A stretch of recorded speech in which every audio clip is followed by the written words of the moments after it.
With new touring and adventure bikes seemingly coming at us from every direction at the moment, it's no surprise that Honda's joining in on the act with its new 2022 NT1100 that seems to be an inviting touring proposition for you to consider. Now there's plenty to talk about with this new bike from Honda. So I guess to start with, the first thing to say about the new NT1100 is that from the get-go it seemingly has great versatility. Not to mention its sleek fared styling gives it an ultra up-to-date modern look, and with its 5-way adjustable screen, along with upper and lower deflectors, this new touring bike from Honda's definitely going to provide superb weather and wind protection. It has compact dimensions that are probably just about right for a comfortable urban riding experience, and with a seat height of 820mm, the bike will feel more than accommodating to most riders. As you'd expect, equipment levels are high, and along with its panniers, the NT1100's loaded with a 20-litre fuel tank, giving up to 400 kilometers of range when ridden conservatively. The NT1100's also equipped with USB and ACC sockets, and a very convenient rear carrier, while its center stand makes rear-wheel maintenance a breeze.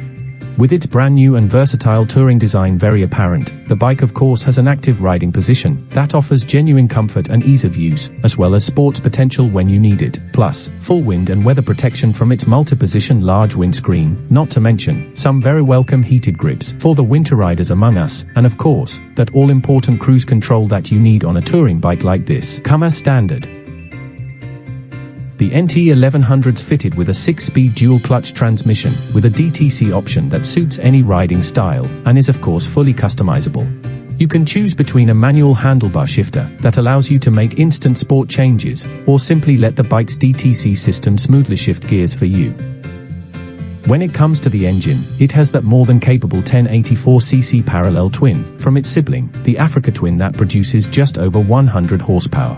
And with 104 Nm of peak torque that gives the bike a strong bottom and mid-range, it's definitely been set up for responsive acceleration, followed by a smooth climb to its red line.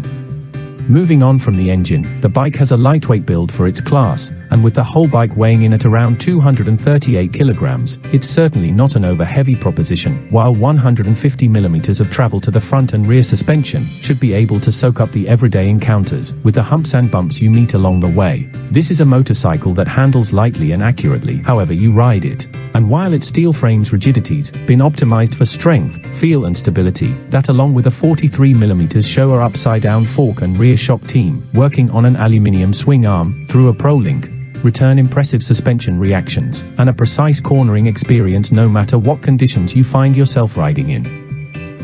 The NT1100 also gets rear spring preload that's hydraulically adjustable to suit the load you're carrying. And just to help with any extra weight, the NT's ABS control braking system's available when you need it. So in the braking department, you'll find a Nissin radial mounted 4-piston caliper over a 310mm floating double disc up front, with a 256mm disc and single pot caliper to the rear. That, to be honest with you, along with its dual channel ABS, should be more than enough to cope with anything you can throw at it.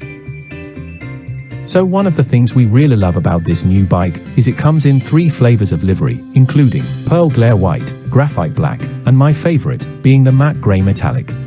The bike also gets a decent spec when it comes to its riding tech, that includes 5 riding modes being Urban, Rain and Tour, that should cover most conditions. However, 2 user options allow the rider to fully customize the engine's output to suit the rider's own particular requirements. You also get Honda's selectable torque control system, wheeler control, and of course an obligatory LED DRL setup, along with a lighting system that automatically adjusts the bike's lights to suit ambient light.